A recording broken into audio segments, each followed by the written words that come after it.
I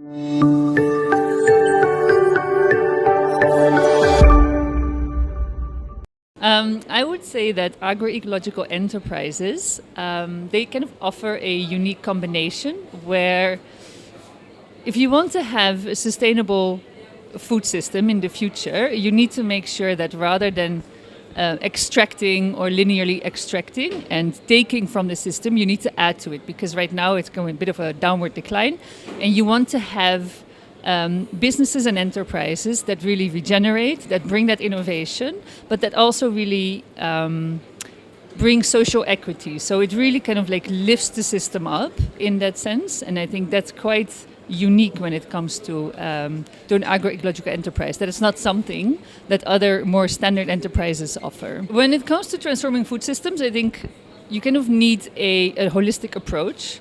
And I think this is also the uniqueness that agroecological enterprises have to offer, which links to the previous answer, where you need to have that regeneration of a system.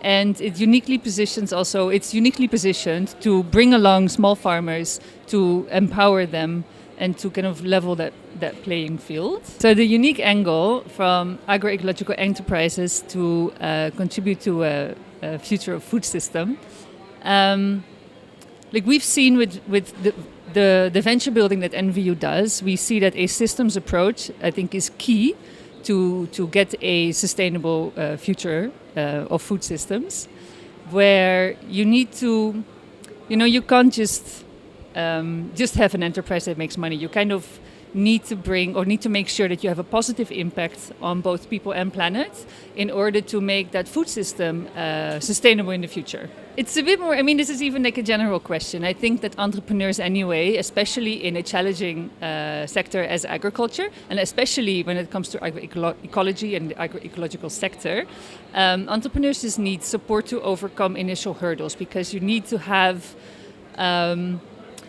like in a nascent sector like this, you need both market development, you need production development, like everything kind of needs to move at the same time. And so a lot of support, like capacity building for entrepreneurs, just business acumen, to make sure that there's policies in place, everything needs to move at the same time. So I think it will be critical for these businesses to work. I think what is needed for this to happen, to attract more TA, I'm not quite sure, but to attract more investment, and to get the market developing, you would really need to have the business case clear. So you need to look for where is your market. You need to policymakers on board. They need to see the value of of what these enterprises have to offer. And from there, I think once these things crystallize and once it becomes clear, you'll have investment also following. For agroecological enterprises to attract more investment, I would say like some TA is needed, because you'll need all these entrepreneurs. There's a lot of them out there, but they'll need some capacity building, they'll need some business acumen, and they kind of need to have that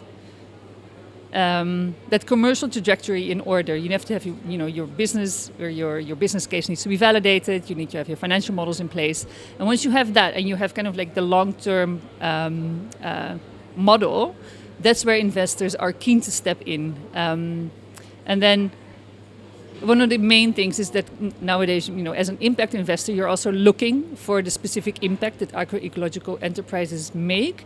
And so just to be very sharp on the impact that you're having, the positive impact that you're making on people and the environment, this needs to be clear. And I think that's also where they can be supported in really drawing out that narrative and that message.